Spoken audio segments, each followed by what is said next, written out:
único libro, es el quinto libro que he hecho y es el único libro en donde he terminado llorando cuando escribo.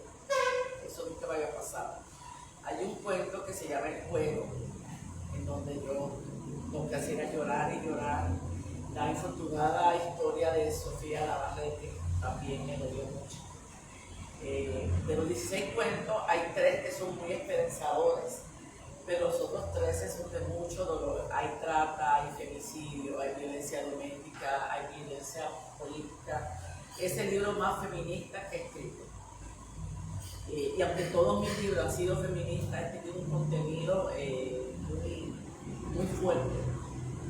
Tan fuerte que el jueves hicimos una presentación en el Colegio de Periodistas y la ministra de la Comisión de la Mujer terminó las palabras llorando. Porque es un libro muy, muy fuerte. Me dijo Stephanie, también, ¿cuál fue el que te hizo llorar? No, fue Marcela. Sí, Marcela. Entonces, son libros, igual Nuria María en una presentación y dice que fue de conversaciones de niña. Mi intención jamás fue eso.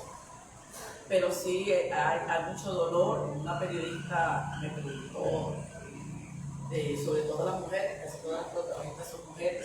Siempre hay hombres, pero las protagonistas son mujeres. Me dijeron que si eran historias reales, si existieran protagonistas.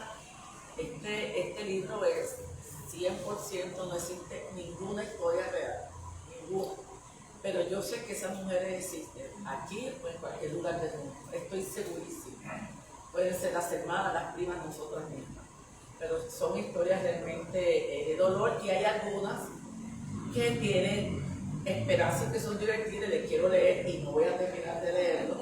El de Mariposa, pero no le voy a llegar antes de donde empieza la chica a cantar el reggaetón, porque ya el editor me dijo que bueno, ¿quién va a cantar el reggaetón? Yo no lo voy a cantar, pero ella lo hizo bien, ¿verdad?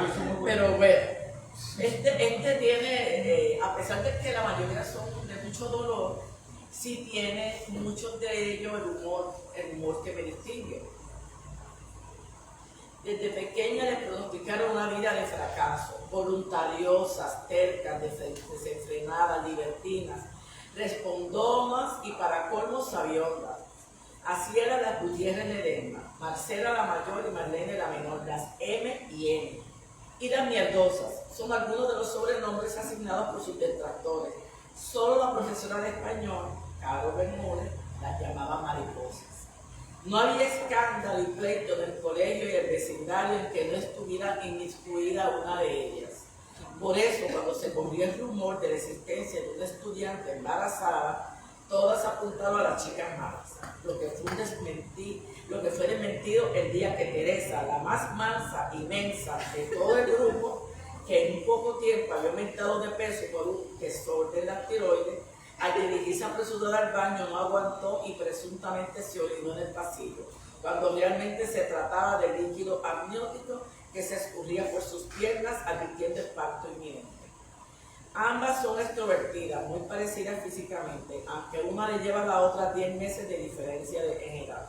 La mayor intelectual, la menor atlética, las dos cursan el mismo grado. La mayoría de los profesores consideran que tiene un nivel moderado de trastorno neurocognitivo, o sea, mediante. La gran diferencia de personalidad recaía en que Marcela era loca pasiva, mandaba al carajo con elegancia, en forma calculada, emitía improperio, fomentaba la controversia con disimulo y con tranquilidad le quitaba el novio a la que no gozara de su simpatía. El cinismo la caracterizaba, mataba a cuchillo de palo, como decía la directora. En cambio, Marlene era todo un arreato. Se despotricaba abiertamente, sin filtro ni vergüenza, gritaba, no hablaba, vituperar, sin congojar a su estilo de conversación, se agarraba los puños y a patadas con cualquiera que se atravesara a desafiarla, hablaba y actuaba, luego pensaba. Era lo más parecido a un alcacelser. El simple contacto con el agua la hacía efervescente. Sin embargo, entre ellas, la contraposición de sus personalidades se diluía en un abrazo fraternal, en donde no existía superioridades, las diferencias se convertían en un solo latido cardíaco. El escándalo del fin del primer semestre fue originado por Marlene en el segundo partido del Campeonato Internacional de Baloncesto Femenino.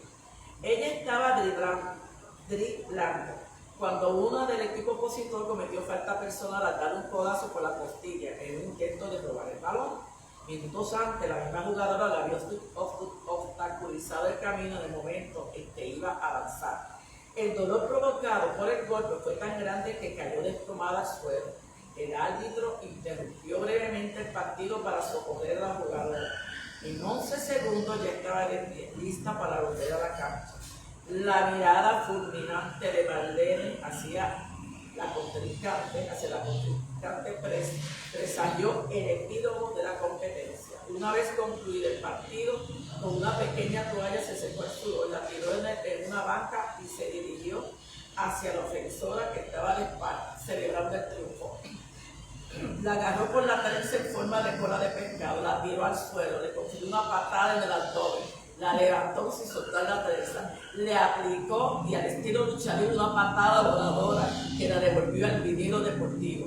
Con la presa aturdida de brazos extendidos como un Cristo se inclinó y le dio varias bofetadas.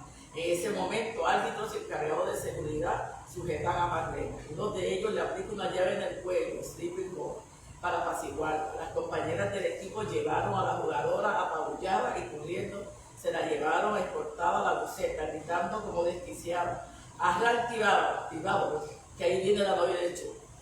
Al día siguiente de la trifulca, la directora del colegio fue notificada de la descalificación del equipo de la competencia por la agresión inhumana, indecorosa y deplorable de la jugadora delantera Marlene Gutiérrez de A la ambientosa le gustaba oír música, bailar y fumar, solo cuando tramaba algún complot. También bebía, pero con moderación, porque según Marcela, hay estudios que confirman que un traguito puede reducir los riesgos de un ataque al corazón, accidentes cerebrovasculares y cálculos biliares. Como eran menores de edad, no les permitía entrar a bares y discotecas. Se iban con varios amigos del barrio y del colegio de edades similares al parque cercano o al polideportivo, a bailar y a cantar con un pequeño tipo de sonido que funcionaba con batería. Entre todos compraban un six-pack de cerveza, cada una compartía en pequeños sorbos para que le durara toda la velada. A veces estaban en el jolgorio hasta las 12 de la medianoche, hora en que algún vecino molesto llamaba a la policía municipal para que los acallara.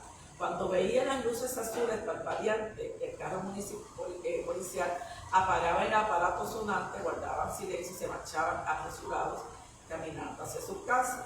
Al siguiente día comentaban en el pasillo del colegio las nuevas canciones de su artista favorito, tarareaban las letras y al ritmo de palmada movían su cuerpo en forma indecente, contorsión de pelvis, zarandeo de nalga, desplazamiento de caderas en posiciones grotescas, lo que enfurecía a algunos profesores que consideraban que no deberían malgastar el tiempo replicando ese tipo de interpretación y baile chabacán. Un sábado en la mañana, Marlene encontró moribundo frente a su casa a Obama, su gato.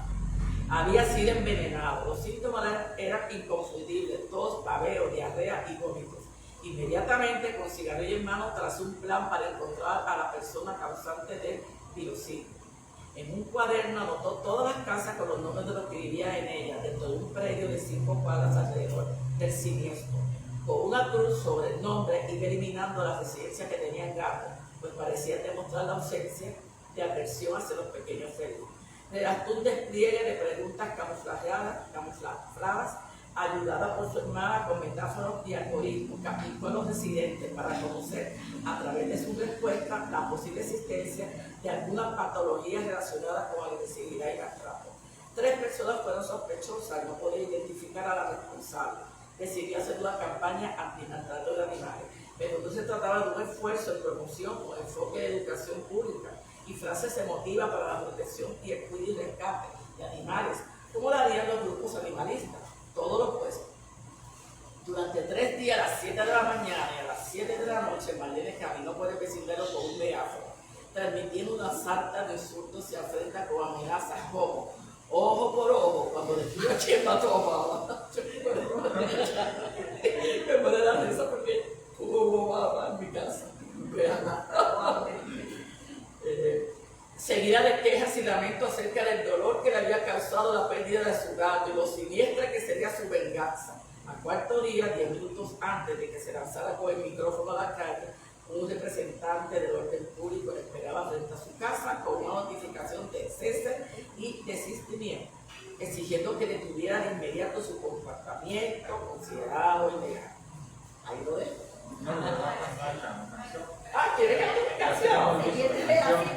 Bueno, entonces, no, es que este cuento se me hace reír. Ahí donde está, eso me fue. Clase de química. La página, el número de página. Aquí, ok. Página 33. Ok. En la clase de química, Marcela y Marlene conocían de cabo a rabo todos los elementos de la tabla periódica, las 7 filas de periodo, 18 columnas de grupos, halógenos, gases nobles, los bloques con propiedades químicas similares, etc. Para romper el aburrimiento, además de mortificar a la profesora, decidieron componer un reggaetón utilizando gran parte de los nombres de los 118 elementos, alternándolo con palabras populares, algunas obscenas, y con muletillas y vocablos característicos de este género musical. Cada elemento tenía un párrafo de aproximadamente 10 oraciones como el siguiente. El azufre no es de celia, es su esencial constituyente de citina y melatonina. Papito, es necesario para la síntesis de proteína. Tú lo tienes, yo lo tengo, tu madre, padre y abuelo.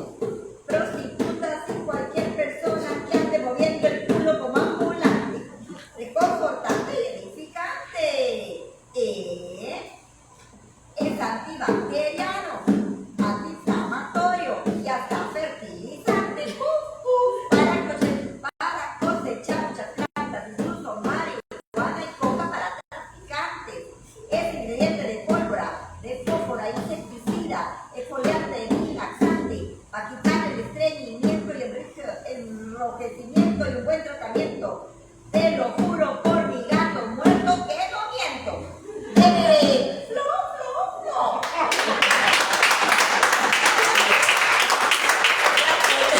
El libro, ese cuento es de los pocos que tiene un fin precioso, porque eran dos chicas terribles. De hecho, algunas personas me han dicho que una de ellas fui yo. Yo creo que sí.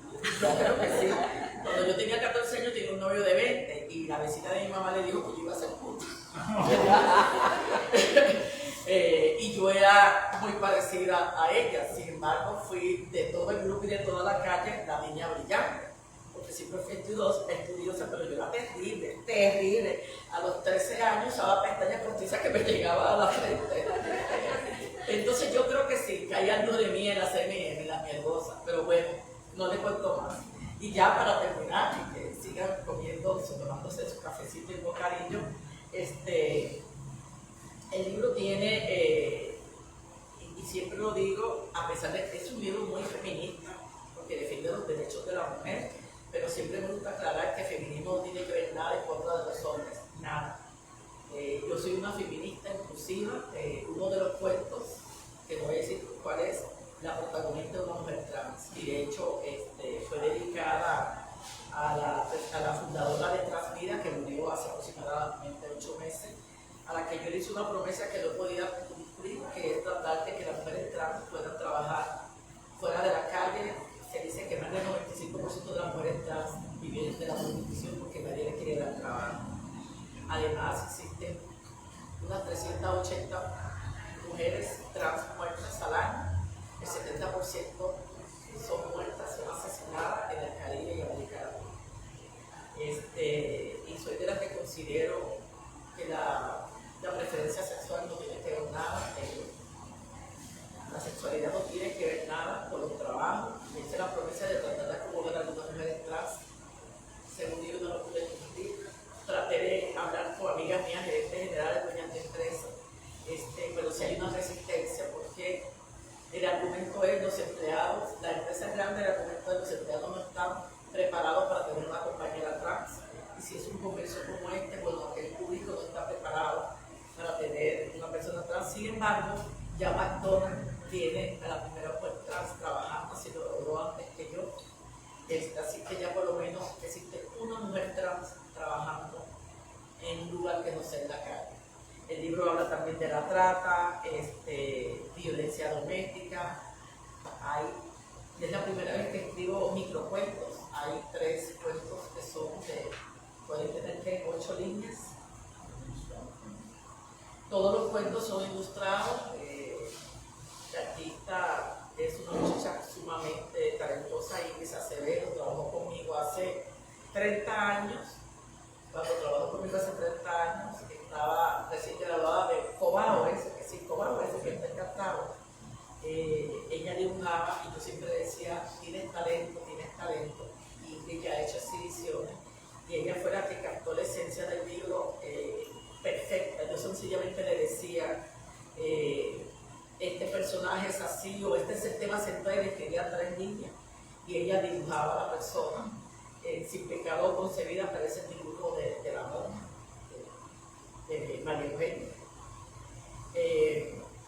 Es un libro que se hizo en corto tiempo, llevaba 1 año y medio sin escribir, y este señor fue a mi casa con Inés, y ahí empecé a quejarme de que yo no puedo escribir, que me quiero, que siento que me voy a morir, que me paso viendo novela, veo La Promesa, Valle Salvaje. La Promesa tiene 545 capítulos.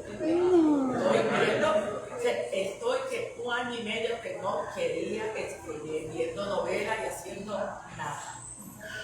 Y doña Inés empezó a ponerme papelitos en la cocina de quiero escribir, me apasiona escribir.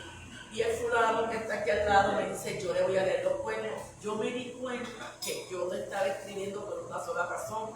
El nido vacío, mi hijo menor, Alejandro, se había ido a Estados Unidos a estudiar hace 2 años, y él siempre que yo escribía algo me lo leía, y ya no estaba. Pero cuando él me dijo, yo se lo leo, se jodió, porque todos los días enviaba, todos los días.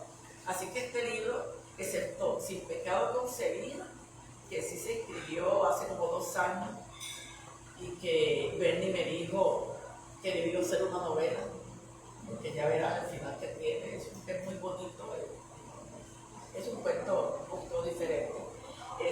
Todos los otros se escribieron aproximadamente un mes y medio, todos.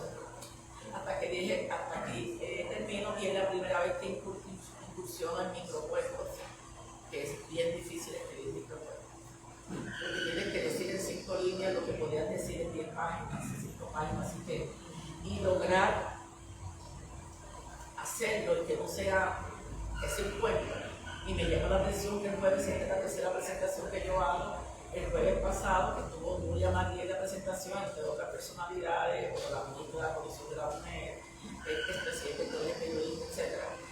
Me llamó la atención que Nuria dijo que Conversaciones de Niños, que es uno de los microcuentos, que fue su preferido y el más que le impactó. Así que lean Conversaciones de Niños, es duro. Cuando lo lean, deben pensar que son 2 hijas suyas, ustedes 2 en una cama hablando con una chica. Pero bueno, muchísimas gracias por estar aquí, se lo agradezco, y prepárense para el próximo, que va a ser